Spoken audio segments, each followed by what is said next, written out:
second panel discussion on women empowerment, unlocking the capital for change. And we have seen over the last few years that whether it's a social sector capital or the private sector capital, there have been quite a few attempts where the women is at the center of these capital enablements.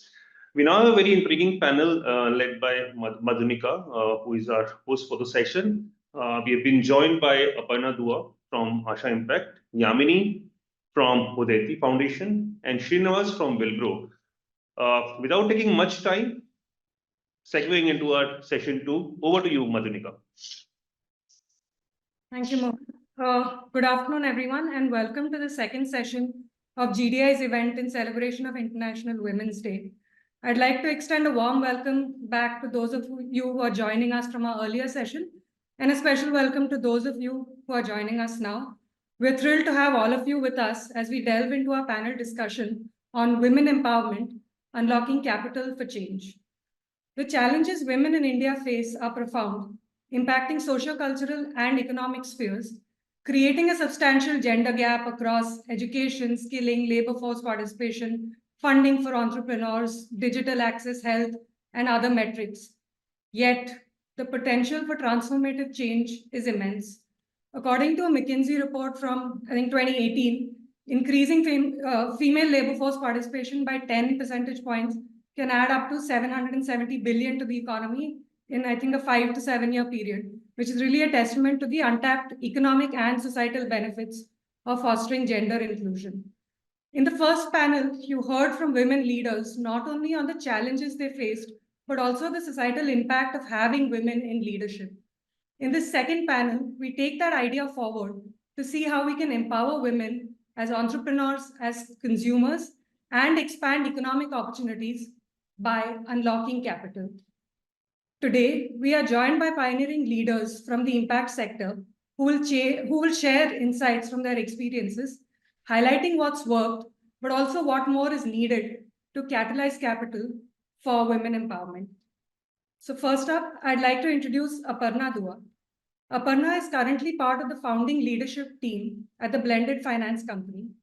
Previously, she has led blended finance and government engagement at Asha Impact, focusing on education, skilling, entrepreneurship, livelihoods, and urban development. She's also part of various committees focused on increasing the capital flow into impact investing, as well as advocacy and awareness initiatives to scale blended finance in India. Prior to Asha Impact, Aparna was at BCG's social impact practice, where she worked on advising the Haryana government on transforming its K-12 education system. She started her journey at Credit Suisse, New York, as part of the investment banking team. Aparna, welcome to the panel. Our next panelist is Srinivas Ramanujam. Srinivas is passionate about scaling up startups and SMEs that have the potential to create impact. He brings 2 decades of experience across financial, consumer goods, farm mechanization, and agriculture sectors. He serves as an executive steering committee member at the Aspen Network of Development Entrepreneurs. Additionally, he volunteers as a committee member for Startup Showcase at Startup India and as a technical expert for Biotechnology Industry Research Assistance Council. Srinivas is an engineer and has a degree in business from IIM Calcutta. Welcome, Srinivas. And our third panelist today is Yamini Atmavilas.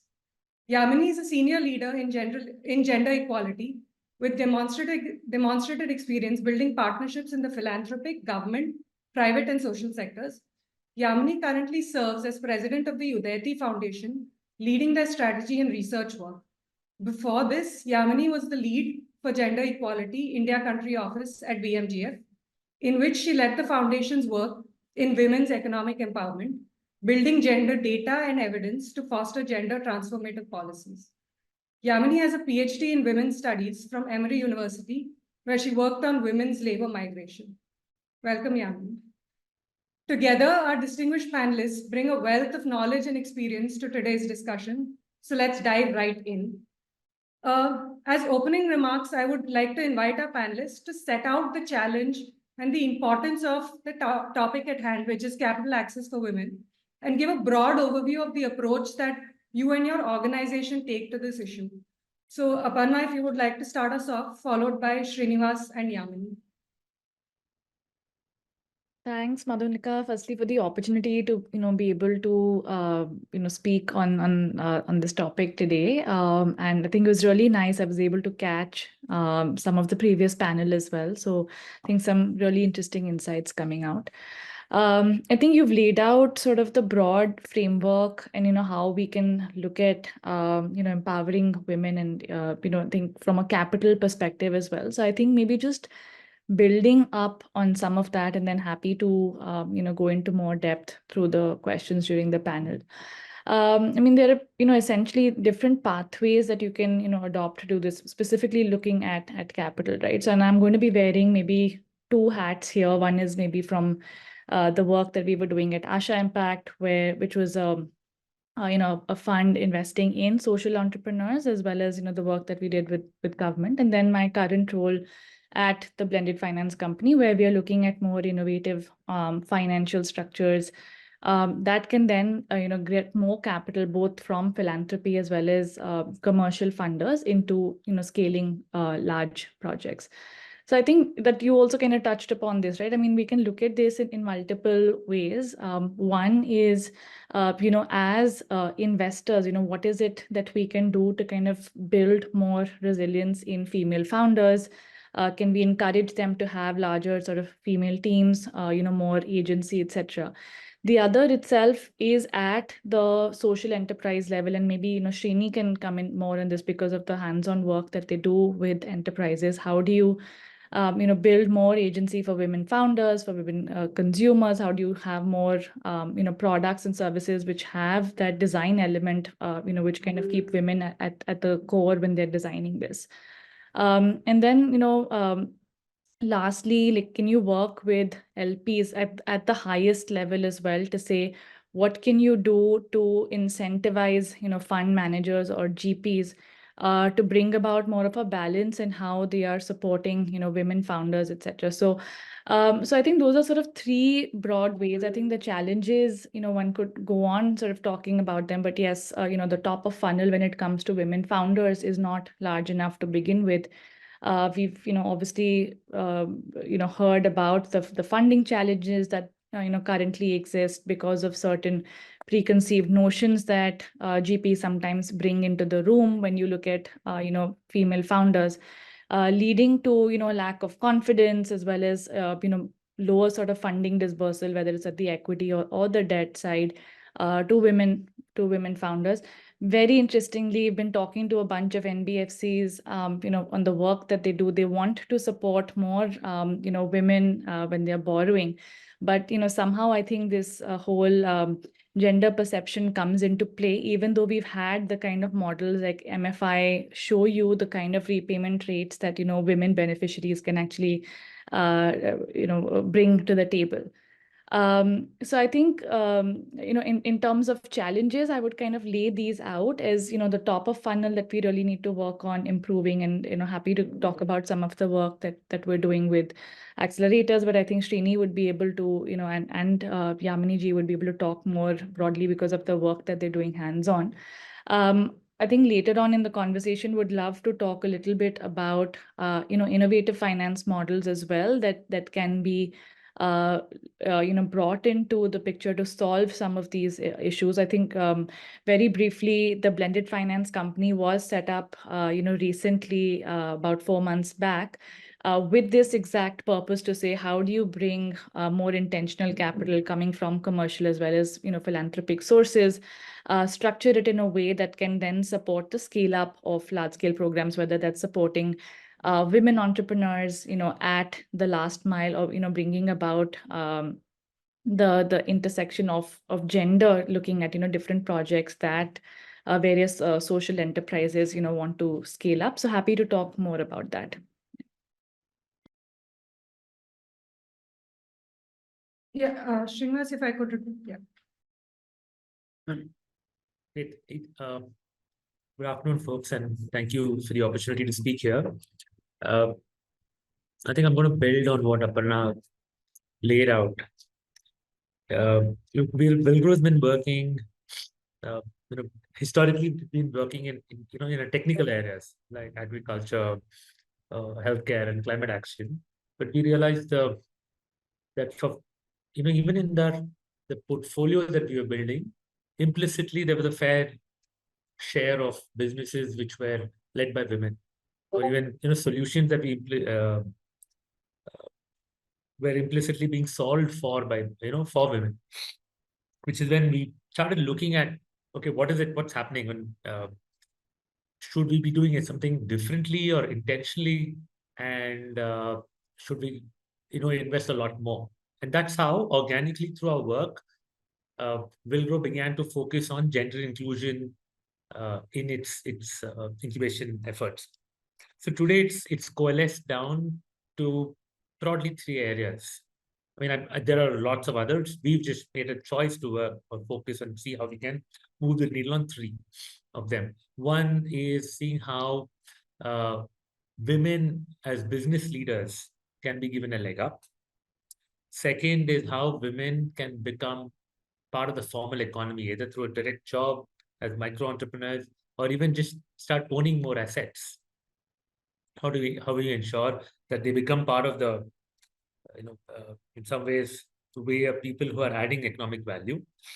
Third piece was on specifically from an angle of health, and saying how do we make sure that women have access to health. So I'm not going to talk about the third aspect here, but the first 2 was also interesting for us because we then did a study which is funded by USAID, and we discovered some very interesting things there. Stuff that maybe some of you here, even in the audience, will relate to. We found through our study that the approval rates for loans, say, were pretty much the same between men and women borrowers. But the time it took for a loan to be approved to a woman was much longer. The number of interactions or the amount of effort a woman had to put in to convince the loan officer was more. Yeah, that for us was very telling. They were just getting bad terms, worse terms earlier, and they had to fight harder. So many were just saying, look, it's not worth the effort. Yeah. And I mean, and I think Aparna spoke about, how some of the GPs have an implicit bias which walks into the room along with them. Same thing I think happens across. And I was talking to someone else earlier today, and they were telling me about how there was this ILO study, but across, even we know this, employment of women of a certain age has actually dropped in the formal economy after the maternity leave policy got adopted. Employers just do not want to hire a woman who's been newly married. They're like, look, I don't want to give mat leave, so I just will not hire. Yeah. Some of these perverse incentives are playing out in some forms, and we're seeing that how can we fix it. And the other aspect that I want to highlight is, and I think that's true for many of us, is oftentimes men end up, we realize, have more professional networks and connections outside their office setting. They go out for a drink with someone and say, look, I'm going to talk to my accountant or lawyer, over dinner or a drink in the evening. All too often, women say, I have to go home to look after my parents or my in-laws or a child. And when we discovered this, there was, folks at home, and my colleague, she was like, and she used to be the CFO of a large MFI. She's like, I can completely relate to it. And she's like, I had a kid and I used to go home at 5 p.m. I was out of the office. And my husband would come at 9 p.m. And both the CFAs. But that then started reinforcing the belief that women have weaker networks. Women, others were not doing favors for them because of connections which were beyond the professional setting. So then how do you overcome these things, right? So how do we make sure it didn't matter? Because the truth of the matter is it matters. If you're a friend of a lawyer, the lawyer is most likely to help you than if you just met them over email. So Villgro now has taken these learnings to say, look, how do we equalize the playing field, given that some of these are part of nature, right? Part of the way it is. You can't suddenly say that the man has to look after the child and the woman's going to be at home. It's not going to work. It might in some cases, but mostly not. So that's where we're now being more intentional in seeing, okay, how do we take that out of the equation? How do we incentivize a lender? How do we incentivize an investor to say that we will get the network? So access to a network is not a problem. Right? So they're not going to get handicapped. Or we will reduce the perception of risk in owning an asset. Or we'll reduce the fact that there's no prior credit history. Or we will step in to say, look, you don't need a co-guarantor who's a man. So when these small little friction points start reducing, we see the needle slowly moving to greater acceptance. But to conclude, and that's how we've been approaching it. I know there are a lot of other areas to work in, but we're doing a little bit in these few, ways. Okay, jumping in, it's hard to, so it's good to go last because there's so much that's been said already. I'm dying to actually react to them, but I'll hold off for a minute. I mean, just a quick recap, right? A lot of what Aparna and Srini have touched on are exactly some of the pain points that have remained for the last 3 to 4 decades. These are not even things that we are discovering now. So the fact that women have exceedingly impressive repayment rates and lowest NPAs has not translated into lending institutions, mostly traditional at this point, but definitely I think some of the newer ones are doing better, but they are very small in terms of the capital that they're able to provide, right? And so despite this, I think this is one of the biggest, puzzles of our sector, of our field, that women have the greatest repayment rates. Women have, they are utterly bankable. There's enough evidence that shows that putting incomes or finance, education in the hands of women actually has multipliers that are beyond the women themselves, to the communities, to the household, intergenerational effects. So whether you take a very narrow entrepreneurship, finance, livelihoods lens, or a much broader social development and investing in women lens, I think hands off for the last 50 years, thousands of PhDs and researchers and Nobel laureates have made this point already, right? And yet the financing for gender equality, has been, some of it we've seen incremental improvements. We've not seen the kind of broad brush transformation we need. And I think a lot of us are banking on you, Aparna, and the blended finance company in some ways to really be a new transformative force in that, in the ecosystem. But so this is just the first point. I think this is, in some ways a summative point. The second is why, right? And I think that transformation, again, for many years, we've said we have to go beyond woman to gender. Which doesn't mean, okay, look at men also.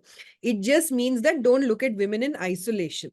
You have to understand that one, there's a heterogeneity of women. So the kinds of women that both Srini and Aparna have talked about are very different, right? So there's the founders, the startup women who also, despite being economically elite, have a disadvantage when it comes to gender, number one. Second, and then you have the segment that Villgro works with. So women at the bottom of the pyramid or income one, you are still seeing a lot of multiple disadvantages of class, social location, of region. And so a lot of things are stacked up against you. Now, this doesn't mean that things are bleak, but it means that we have to continuously renew our lens. And what it means, looking at gender, means you're looking at who is this woman and what are her conditions. So definitely some of the innovations that they've talked about are very critical and have come out of that recognition. Second, understanding that resources are not just about money. So I love what Srini said, which is you're looking at women's time as a resource. So what can you do to solve for mobility barriers? What can you do to solve for time barriers? Unpaid work the burden of unpaid work in India is among the greatest in the world, right? And so, yes, we can't all be programming to shift that. So we hope that there are campaigns and there are enough things done to push for parental leave, to sort of see if one can do redistribution of work within the household. But at a very micro level, at a very program level, how do you redesign your products, or how do you redesign your programs if you were to take women's time into consideration? So you cannot expect women's businesses, informal or formal businesses to grow because they can only give 3 to 4 hours a day to that paid work opportunity. They can only work they need flexibility and will work. I mean, I'm talking about a typical rural sort of, self-employed woman, right? So knowing that, how do you then create those leverage opportunities where they're able to access greater bang for the time that they're giving them? So therefore, I think it's upon us. And that is the kind of analysis that we need to do. We cannot say we will guarantee you 15,000 rupees income if you work 8 hours a day. That's just not a realistic, scalable design feature or an outcome feature even. So I think working with where women are, where these different women are, whether they have young kids in the household versus school-going kids, whether they have older kids, whether they're 45 years old and have limited digital capabilities. I think all of these are parameters that need to go into how we're thinking about designing solutions, not just looking at traditional things like, okay, is it a handicraft cluster, is it an agriculture cluster, which is kind of this top-down where we come from normally, right? And okay, what do women do? So I think the second is this point that when we start to really take gender seriously as a framing for designing for women, then I think we need to look at unequal, not just at household norms, but market issues and how women are able to engage with your solution, how women are able to engage with labor markets is mediated by gender. The third thing is, I think a lot of our focus is very much around closing a gender gap, right? So we sort of say, okay, let's get women at least to the level where the men are within the vicinity or within the sector, within the community. Now, that's also a very limiting and a constraining kind of perspective. So I think for us to really take seriously the fact that women are ready, I think every survey tells you that women are ready to take up work opportunities, women are ready to ready to go further. They are ready to learn technology, adapt to it. So there's lots of these things that we know already. The question is the how.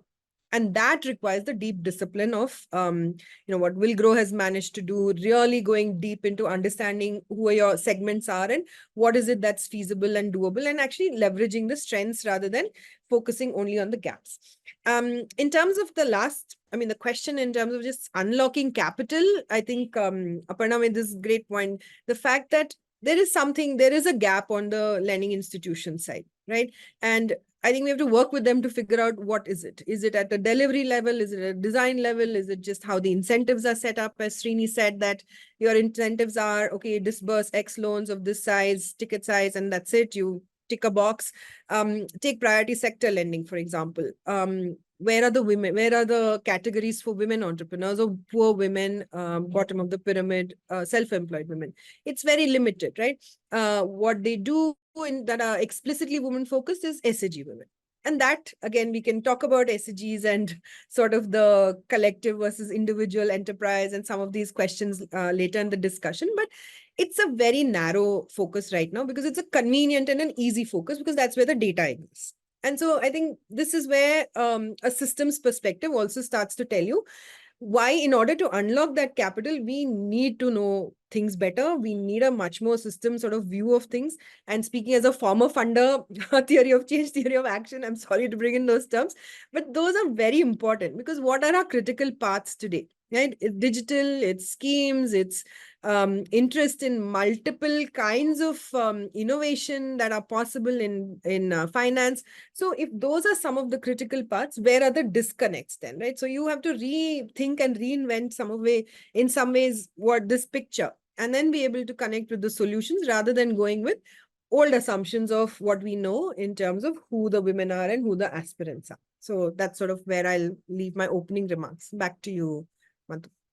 Yeah, no, thank you to sort of all three of you. And I think broadly, we're in agreement that there are probably three cohorts that we're looking at in terms of capital need, and which I think Srinivas also laid out around women as entrepreneurs, women in sort of the livelihoods or the leadership kind of roles, and then women as agents of society. So trying to ensure they have agency. But now I'll actually pick up on something that Yamini said and ask Aparna to come in at this stage around. So there are obviously challenges in channeling capital to women-centric issues. And a few months ago, you had worked on a significant report on the use of blended finance and its role in leveraging capital for social impact. So I wanted to firstly start off with sort of what is blended finance? How does it solve for some of the traditional barriers to flow of capital to underserved sectors? And also maybe a landscape around like what is the current state of funding for gender inclusion? Thanks, Madhunika. In fact, I think that's great because Yamini raised a really good point around data, and I wanted to kind of react to that. But I think it ties really well to the questions that you're asking about as well. So let me try and address those first. So you're right. So last year, maybe let me take a step back to say why we even arrived at saying okay, blended finance is useful. Through our work at Asha Impact, we were obviously funding, social enterprises. And, for those of you in part of the audience, if impact investing is a new term, I mean, essentially think of it as, investing with purpose. So you are looking at optimizing for both financial returns as well as impact. And, different funds have the, different ways in defining what they constitute as impact. There are global frameworks now, and there is a movement towards aligning on impact, but I think that we still have a long way to go there, but the effort is moving in the right direction. But to your point, Madhunika, why we started looking at blended finance is because we realized that there were a lot of entrepreneurs who were doing irrespective of gender. So I'm removing that lens for right now to say that they were creating a lot of impact on ground, but if they didn't really have those hockey stick projections, they weren't funds that were looking at them who didn't want to fund them, right? So where would such entrepreneurs go out and raise money? And Srini has been doing a lot of this great work as part of Villgro as well. But that's what really got us thinking that is there a way for us to bring in the right kind of capital at the right time so that entrepreneurs don't go down that valley of death as well, which can then help them scale their impact, right? And this can be done through technical assistance grants, or it can be done through a variety of different mechanisms. We're not going to go into the structures, but the idea was that how do you bring in philanthropic capital so that they also see the right kind of leverage? Philanthropy, at the end of the day is limited. And, I think Yamini would agree if she's kind of wearing the BMGF hat. So how do you kind of see leverage, the right kind of leverage on your catalytic capital? And then because of the the trillions of dollars that we know are needed to mobilize, whether it's towards climate financing or meeting our SDG goals, we do require commercial capital to come in, and that will only happen when there are viable business models that can be supported, which are revenue generating, whether there are projects or entities that you're funding. So what blended finance allows you to do, very simple, as the name suggests, you're blending two types of capital in various structures, which then allows you to combine the power of these two, where catalytic capital is trying to optimize for impact and commercial capital is trying to optimize for financial returns. Catalytic capital is able to see a certain amount of leverage. In India, we've seen that to be roughly around 5x. But we feel that there's a lot more that you can do to push the envelope. So that's, at a very broad level, what, blended finance is. There are various structures that allow you to do it, but simply put, it's just blending different types of capital, which then allows you, if it was $1 that you were putting to, towards a certain project now, and that $1 was coming from philanthropy. Now at the back of that, you're able to say, bring in $4 or $5 from commercial capital. So you can now deploy that 5 or 6 towards scaling up a project, right? So that's the kind of leverage that you're trying to achieve through blended finance, and able to optimize for both impact as well as financial returns. I want to maybe give 1 or 2 examples which will make this come to life as well. So for example, currently one of the problem statements that we're working on is how do you enable youth coming from low-income households to access high-quality training. Now, of course, there has been a huge impetus from the government under schemes such as PMKVY, etc., to towards vocational training, right? So that youth can be gainfully employed. What that's allowed to do is, of course, provide access to a certain kind of training, but unfortunately, it's not really led to the kind of jobs and placements and retention within those jobs that we would have liked to see. for a variety of reasons. Now, we're trying to actually work with government entities to say, is there a way for us to enable youth coming from such households to actually get access to financing, which is affordable, right? So access and affordability are two things that we're trying to solve for, and I'll tell you how. Which will then allow youth coming from low-income households to access high-quality training, which will then translate into a job which is more aligned with their aspirations. It's slightly more lucrative, and hence the understanding or the theory of change that we are working with is to say, if these students or youth are in these jobs, they will then stick around for much longer, and because they are the ones who are taking on the loan, they will you're actually betting on the future income of the student as opposed to the income or the assets that the parents have currently. You are giving them ownership of their own future and hence sort of incentivizing better repayment behavior as well. Now, the way we are able to do this, Madhunika, is using blended finance. So you're taking government capital, which is slightly more concessional, and layering that with capital that is available from banks and NBFCs. Today, banks are not lending to such students because underwriting is hard. They are new to credit customers. And secondly, NBFCs, while they are lending, are lending in the rates of anywhere between 24 to 25%, which oftentimes, puts these students outside the purview of these loans. They just cannot service this kind of debt. Now, interestingly, I think, and I want to tie this in with, what Yamini was talking about, the right data as well, right? So given that this is a new segment, I think having data is really important. So what do the NPAs really look like? How should you be pricing the loan that these students are availing? And taking this a step further, we are working with funders to say, can we incentivize training partners to actually mobilize more women to come into such training roles, right? So the financial incentives would work in a way if typically, out of a batch of say 100 students, only 20 or 30 women, were being mobilized because of all the reasons that, both Srini and Yamini talked about, that they're not sure whether women will actually complete the training, let alone then, get placed into a job for a variety of, social challenges. Can we actually incentivize training partners to mobilize, more women coming into these programs and keep them engaged through the course, offer some sort of wraparound counseling services, etc. So we're working with training partners, and what we want to be able to do in the first phase is generate that kind of data to say, yes, it's possible, and then tie up with the NBFCs who would lend to women, and then capture data around repayment, NPAs, etc. over there as well. So the data element becomes really, really important.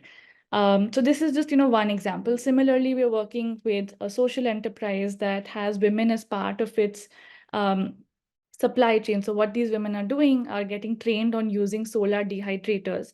The social enterprise actually provides them with farm produce like onions, tomatoes, etc. Women actually dehydrate this, sell this back to to the social enterprise to earn a decent wage and a livelihood. Oftentimes, they're earning about 80 to 90,000 rupees net income. And I'll come back to why I'm saying net income, but this is actually doubling their household income, right? So this is actually increasing their agency, is giving them a lot more respect in the villages where they're actually doing this. The interesting part here is they are the ones who are actually taking the loan from a commercial bank, which is roughly about 2 lakhs or so for the solar dehydrator. And over time, over 3 to 4 years, they're actually repaying this loan off from what they're earning. There are certain government schemes that actually bring down the rate of interest. So, they're actually asset owners at the end of 4 years as well. So again, having asset ownership, the income that they're earning is just giving them a lot more agency. And the fact that the loan is in their name is actually helping build credit history as well, right? So again, we're doing this to generate a lot of data. Currently, this enterprise is only working with about 1,500, 2,000 such women, but we are hoping again to use, blended finance mechanisms to be able to help scale them to, take this to 10,000, 15,000 women over the next 2 to 3 years. Again, I think just tying this back to the data point, this is really important, and how blended finance can then actually be used to unlock, capital. You're bringing a commercial bank here. You're bringing money from a philanthropy, which is actually paying for the training that these women are undergoing to actually use solar dehydrators. And the way that's being done is it's outcomes based, right? So if this enterprise is actually able to train them and show that they're able to increase women, only then a certain level of money is released to the social enterprise. So there are different mechanisms at play here, but early days, but we're hoping that this can generate the right kind of data. You can use the right kind of structures to actually bring more women into the fold of formal lending, as well as then actually getting access to more capital. So. Perfect. Actually, I think this really ties in well sort of to my next question, which is to Srinivas. So in your opening remarks, you talked about sort of asset ownership. And in panel 1, we actually heard one of the speakers say that fund managers evaluate men on potential, but women on risk. So I just wanted to bring you in, Srinivas, to elaborate a little bit more on your opening remarks around what works to channel capital to women entrepreneurs, given the frictions you mentioned that they face in accessing such capital. And also wanted to flag if you could delve a little bit into the incubation support part as well and investing in that. It's towards to me, right? Okay. So I think there are two questions you asked, and let me take the second one first, which is on what are we doing on this incubation, and because I think that answers the first question on, so what are we doing about it? Look, I know that, often people have said that there's a man there and you have a presentation you just make a presentation and people are like throwing money at him. That we've heard of startups where they didn't even have a product, and just a lovely story. So yeah, but I think with women, what we've seen is one inherently, and I'm also drawing heavily from even my colleagues. If you've grown up in an environment where you're conscious of yourself, and that's a reality, you're not going to go out and make very bombastic statements. And even when we did our study, what we saw were women leaders making far more realistic, real business cases. Okay, it was not as out of whack as men would do. So, and you have a capital provider who is at some level discounting everything a person is saying, right? Even today, if I receive a pitch from a startup, the first thing I do is I pretty much just multiply by 0.5. Okay, because whenever they say they can do it, people always overestimate their capacity in the short term and underestimate their ability in the long term. So when women give more realistic goals, and if they get discounted with the same factor as for men, they will always be at a disadvantage. So the question becomes, how do you ensure that the ecosystem has a lower discount factor for women? Right? You saw it in more practical terms in an MFI. Women are more dependable, lower default rates. Women mostly live up to their word more than men. So that's one thing that we're trying to solve for, saying, okay, here's the business model which actually makes more sense. Let's back it. So we take it more at face value, right? And we then get a partner and say, look, this is probably going to work and we will support it, rather than saying this is too optimistic. But the second piece is like, all the things that are there that whether we like it or not are going to fall more on women's shoulders, which is looking after the household, children, aged parents. So helping both the capital provider and the founder themselves see, okay, how are you going to navigate your business, or how are you going to navigate your job such that you're carving time out for it? How it has to be factored in. So if it means hiring more staff, if it means consciously getting a co-founder, okay, it's got to be designed for that role. Like, for example, if you look at very often business models, people assume that you're going to work for like 15, 16 hours. And we have all kinds of worthies in this country saying you should work 70 hours a week. Okay. But the fact of the matter is, you're not going to be able to work for 70 hours a week. Yeah.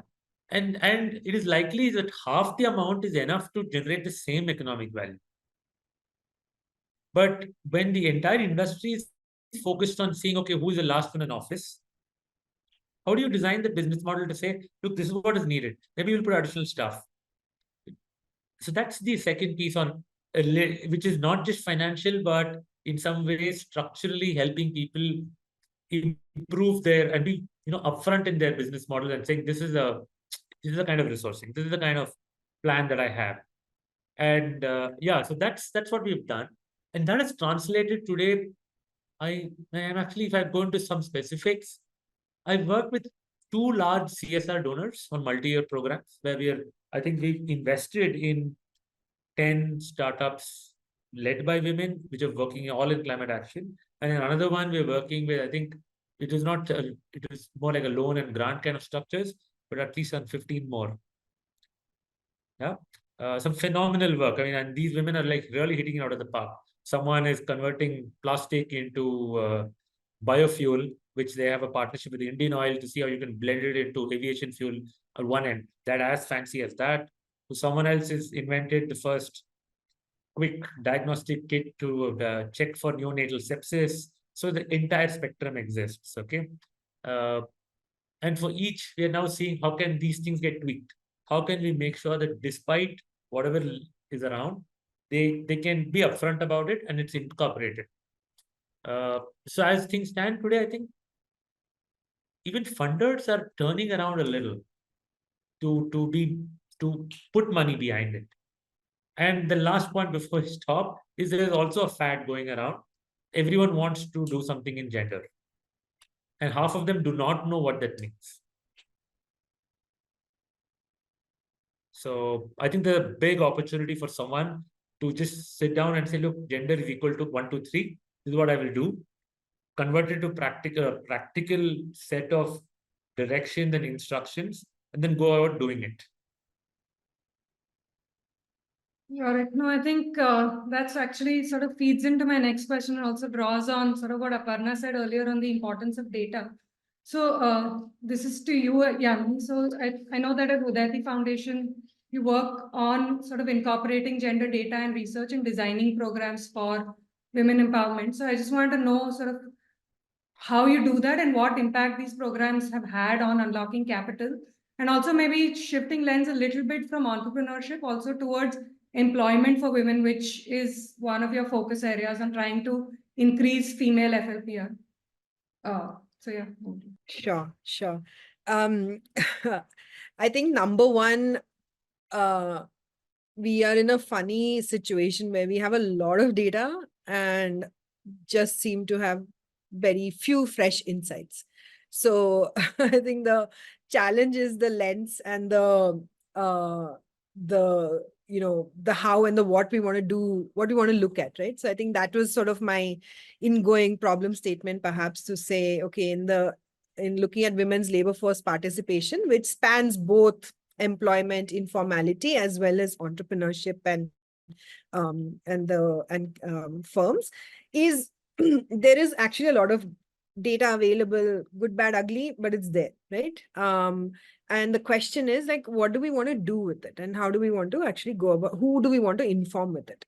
So one of the things that we started off, and there are maybe two projects I'll talk about. One of the things we started off at Udaiti was, we said, okay, let's start with the formal sector, because there is a known employer, there's known workers, there's a lot of knowns there. And there is a known sort of size of an opportunity that we know. And when we started looking at that, there was hardly any data on large companies. So one of the things that we did was just very simple thing. We combed through annual reports of the companies listed on the National Stock Exchange. And those reports are all publicly available. And we started looking at that, and there is actually reporting on gender representation in most of them, to some extent or the other, because they have their investors who are interested in this. And SEBI has also mandated within the BRSR reporting that the 1,000 publicly listed companies in India need to report on gender metrics. So when you start So we said, okay, let's start with just that, right? Because you can go deep down. There's a lot of other layers that one needs to peel, but even starting there. And the fact that there were so many unknowns.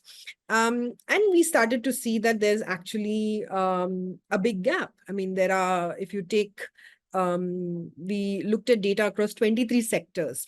And we found, and this is just in those 2000, right? Like it's not even going to MSMEs and then later. But even if you look there, there were sectors that companies that had 2% representation of women. Whereas in the same sector or in the same industry, let's say, maybe I'll use that term, in the same industry, you also the other end of it was about 21%.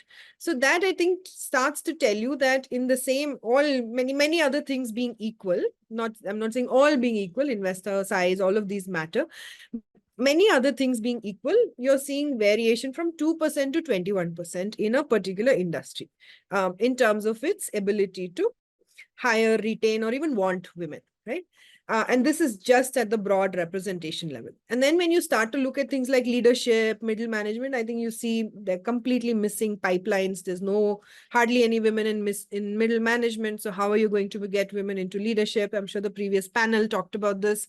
So I think a lot of these issues are out there, and it was great that we could get data, just mine existing data. It was a very, very low cost effort, but it really creates a huge conversation around this, and that conversation is going to continue for the next maybe 3 to 5 years, because there's so many insights that are coming out of just this, right? You look at top 10 companies in a particular industry, or you look at, the 5 sector industries that have representation of women between 15 to 20%, and how do you get them to 30%, forget 50%, right? So I think there are a lot of these conversations that need to happen. And what we're starting to see is, of course, because of both, SEBI as well as just international pressure, as well as I think the government of India this year of G20 and W20 has really shifted that narrative around. I mean, it's called women-led development, but whatever we want to call it, I think gender is front and center. And so everyone is trying to connect to that issue. As Srini said, it's a savvy thing to do. It's an important thing to do, whatever it may be. It's a thing to do. It's on your radar. It's not going to go away for the next year or two at least, right? So I think this was one effort where we said, okay, what actually, and I think the theory of action, if I were to just take a moment to say that, is to talk about it is, just data doesn't change behavior or doesn't change decisions, right? It's the curation of it. It's the story that you're going to tell. It's understanding who your audience is. You can take the same data and say, okay, my primary stakeholder here is government, a government actor, and you would package it very differently. You would create a very different story.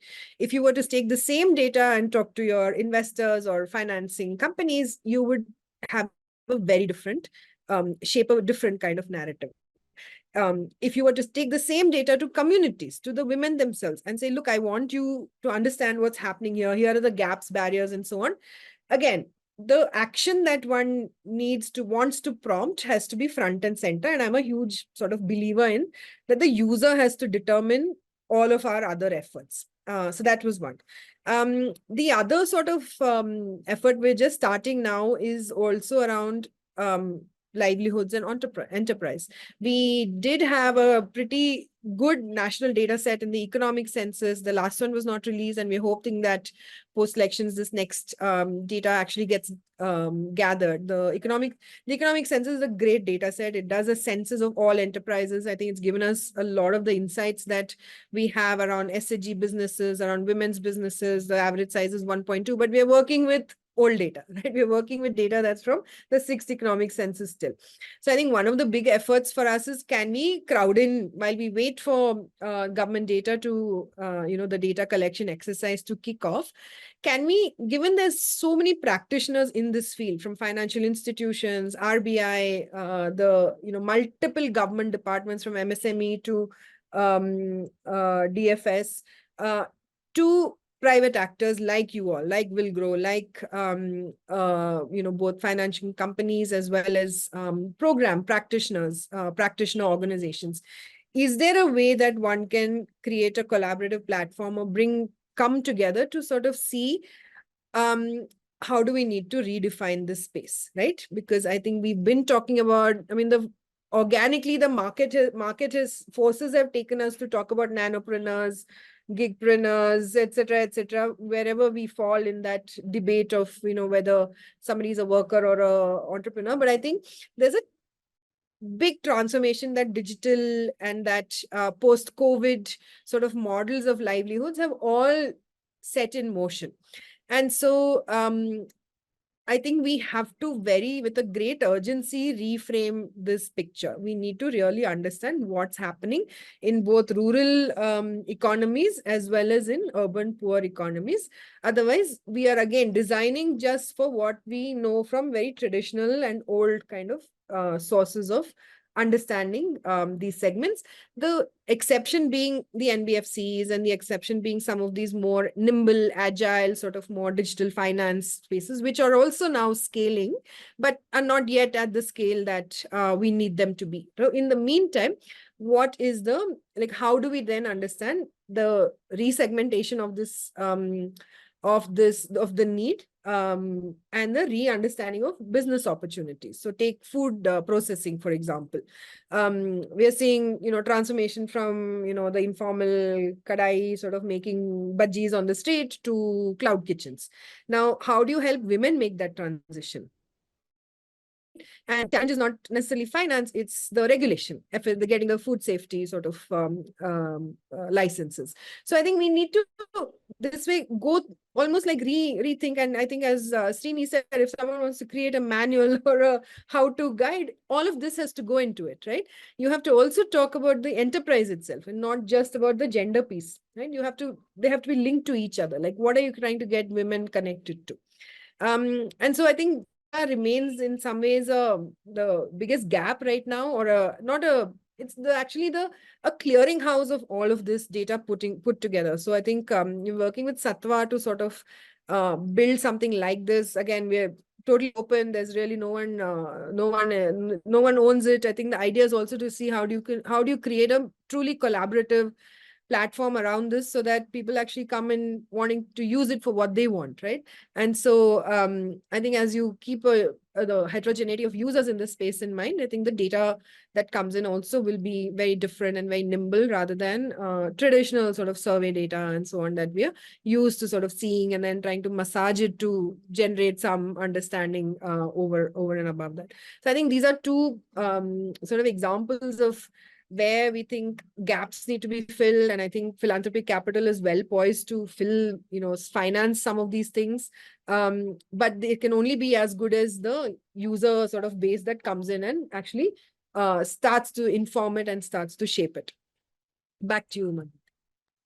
I think fair enough. And I was just looking at the time as well. So I think as we draw the discussion to a close, and I sort of look back at what we've covered in the last 40 minutes or so, we obviously started this conversation with thinking about some of the challenges or frictions that exist, and this big sort of a paradox around how women having better repayment rates still don't sort of get the credit. And we also discussed some opportunities around this, the fact that there are emerging models in blended finance, the fact that funders now are trying to incorporate for this inherent gender bias and try to have a lower discounting factor, as Srinivas put it. And I think Yamini also mentioned that there is data, but now how do you sort of use it and where do you use it? So I would request all of you to just kind of put these two together. The fact that a long way, we still need to go a long way, but there exists some building blocks. So sort of where do we go from here, say in the next 5 years? And I think 2030 is something that Aparna looks at a lot as well. So maybe you want to kick us off on this and just think about, like, how do we use the enablers that exist in order to bridge these long-standing gaps? No, thanks for that, Madhunika. I think we're all sort of realizing that the 2030 might need to like shift out. I don't think we're anywhere close to what we had set out to achieve. It's not just a financing problem, but I think it's a lot that needs to be done there. I think maybe just quick thing. I think we all sort of really need to put our minds to it, as Yamini said. I don't think there's a quick solution to this. I mean, if the data is existing, it's about, what kind of insights do you get from it? How do you carve that story? But I think it's also about pulling in the right kind of actors to say what is really required. I mean, maybe I'll borrow from you, Srini, what you said, like gender is a theme, right? It's not a sector. So you have to kind of look at different sectors that kind of sit on top of that to say in each of those, what is it that is required to really enable women to unlock their true potential. Capital is just one piece of that. So what is it that is really required, and almost bring in if I can draw an analogy from what sort of DPI is doing today, right? Bring all the actors together to say, okay, fine, you have this data, you're working with these products. Now, how do you make that work for the entire pyramid, not just the bottom, but there are different challenges at each level of the pyramid. So how can your DPI, if I can call it that, work for each strata of that pyramid to help them really achieve their true potential? Capital will plug into that, but I think the real unlock will come from the right kind of programs, whether it's from the government, whether it's from private sector players really coming together. And then finance playing a critical role in that. And where revenue models exist, I think we can use blended finance, but at the end of the day, it's a solution, right?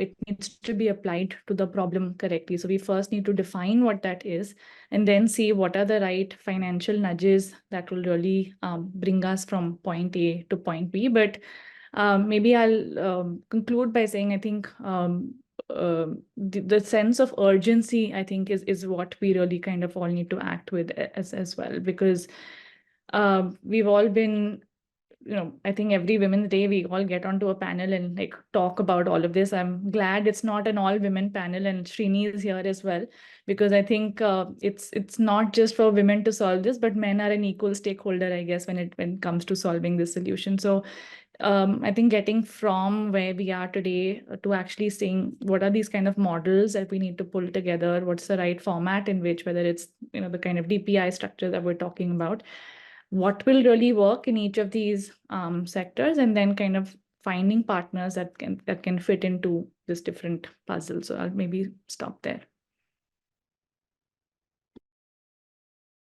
Right. See, if I should ask me on what I'm looking at the 2030 goal, I don't think I'm working backwards from a goal. I think the way we've been approaching it from Villgro is we believe our direction is right, and the problem is not going to get solved, like Aparna was saying, by 2030. We can do a few things in create more business enablers, unlock a little more capital, reduce some behavioral, get in some behavioral nudges, put our reputation on the line, so in many ways, replace the man with the Villgro kind of thing. Can we do it faster? Definitely, we want to do it faster. We want to do more of it because we know what we have. But we are not going to rush ourselves to achieve some numbers because we don't want to compromise on the result it has for a women-led business or someone joining the formal economy. We don't want it to be like a stopgap thing, saying that we just did a little bit and 6 months later they're out again. Yeah. But yeah, that urgency exists, and I wish more people would come in and more people would understand it or just get it, that it is regular. It's nothing, it's not fancy. It's not something, it's not rocket science. It's like half this country is women. Yeah, come on. If you don't know how to get them to be employed or to work with them, something is wrong.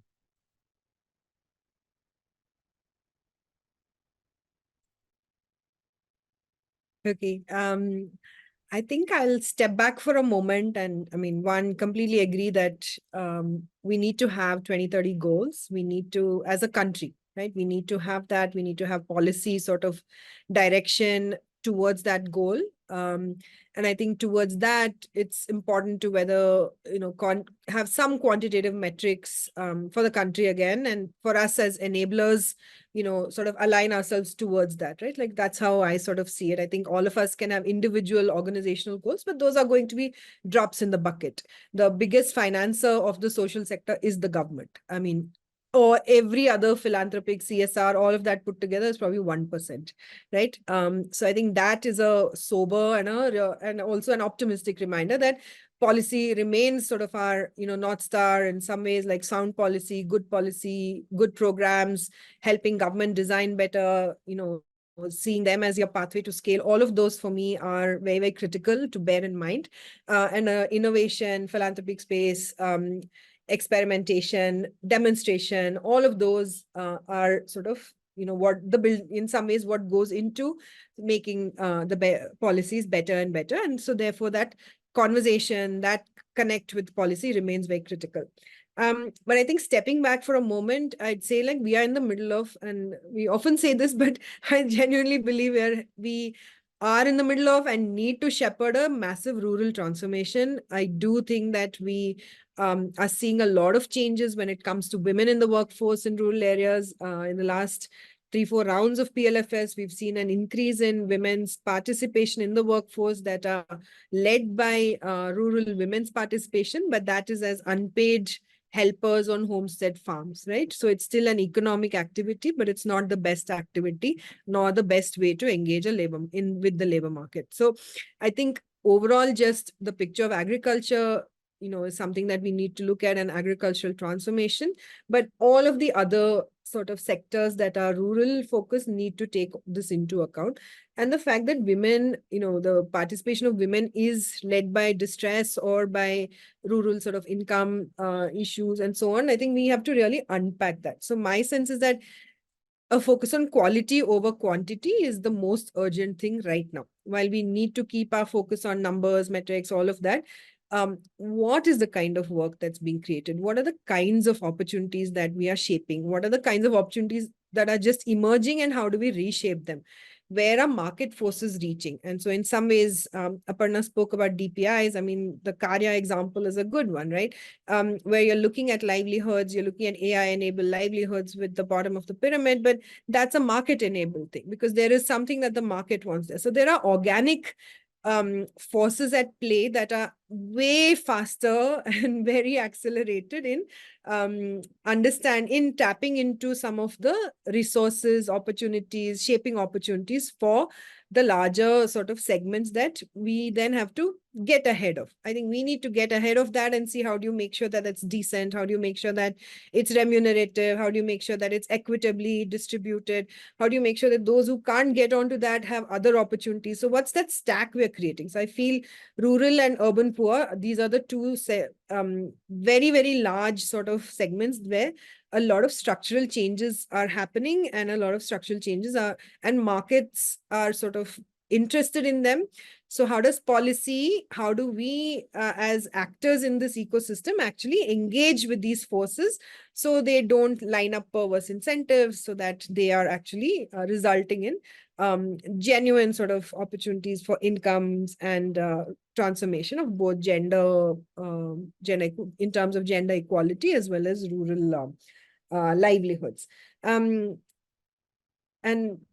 part of that, I think, requires us to then also have the discipline of looking more in terms of sectors and industry. And so I'll again sort of restate this point that while we have primary sort of sectors, I think we have to also look at services. How do you get women linked into services, where the opportunities where skill barriers and some of these other things that we talked about earlier in this conversation are not limiting constraints. I think we need to sort of see how do you link women to the right kinds of opportunities where entry barriers are low, but also they are not hyper-feminized traditional sort of occupations that also have very poor remuneration, right? So I think we have to sort of build that, if we could borrow the term stack, I think we have to build the livelihood stack in a way, solution stack in a way that's not just capital, capability, markets, and so on, but actually double click and understand